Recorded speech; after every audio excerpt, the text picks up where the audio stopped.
I think it's important that Black people consider adoption because there are Black children who are waiting for adopters. And these same Black children will wait longer in the care system because adopters are not coming forward. I would say that adopters within the Black community should understand that it's a route to parenthood, and that it's a route that will bring them lifelong joy by adding an increase in their family. It's very important for Black people to consider adoption because there's so many young Black people in the system. So it's down to us to be there to help and support them. They're of our culture. They're of us. So when you've got a young Black person growing up, they need to understand how to be able to navigate through society. We're the ones with the experience in this. You know, we've heard people saying that then, I want a child that looks like me. Identity. One of the things that we picked up on the course that we did, that there was hundreds and thousands of children waiting for adoptive parents, and a lot of those are Black. Yeah. So you're not gonna have a problem finding somebody that looks like you. Just trying to address that whole subject of why people think they fail.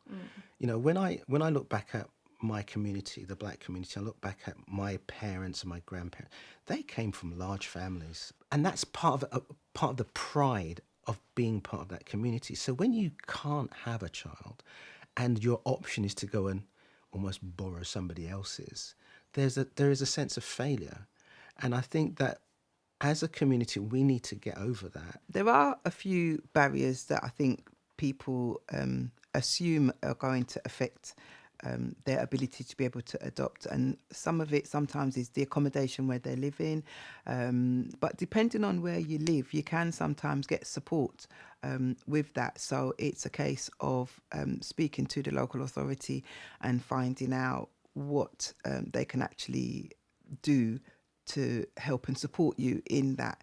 The other thing I would say that would maybe hinder, especially Black families, is financial support. But again, if you are willing to liaise and work with the local authority, they will often help and support people in adopting. My generation of Black children and the generation coming up, they need families. Like, I mean, it goes without saying, like, all children need families, but we see the Black community and we want more like Black professionals. We want more Black actresses, Black actors. The Black community has all these dreams to have more Black professionals, but if you're not giving those Black children those homes, you can't expect that to happen. So as Black people, as Black parents, if you have the capacity, you have the spare room, you have the love, just go ahead and do it. Adoption is open to anybody over the age of 21. There is no upper age limit. You can be single, you can be married, Black, brown, white. We consider those with disabilities, those who English is not their first language, and various other minority groups. If it's something that you're thinking of doing but are hesitant, you need to know that your age is not a barrier as far as social services are concerned. And it's really not a barrier as far as any child you adopt would be concerned.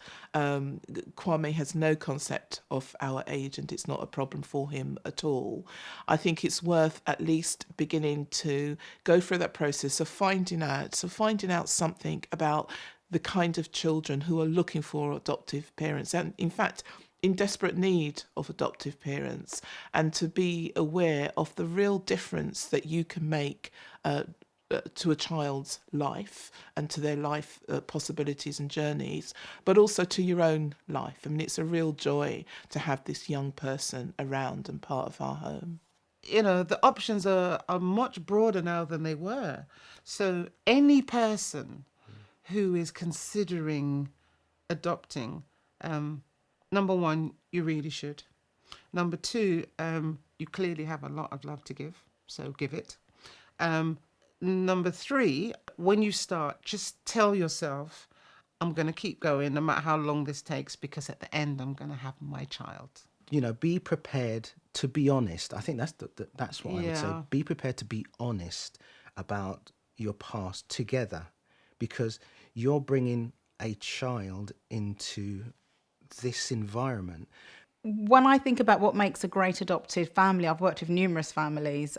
It's those who have got the love, the time, and the commitment to give to the process, and also adopters that are fun, adopters that are willing to learn, adopters that are willing to unlearn certain things that they might have grown up thinking, or things that they might have been doing previously. Adopters who understand that it's a journey for them and a journey for the child as well. Children don't come with a handbook. There are always going to be issues. There are always going to be situations just the same as if you had your own, your own birth children. However, it's having the mindset to know that whatever the circumstance, whatever the issue is, you will tackle it together as a family, as a community. You don't think you're on your own with this. Just do it. A child appreciates the love of a parent. It doesn't matter. They appreciate the love, the attention, the safety of a family. Just do it. It's the greatest thing we've done.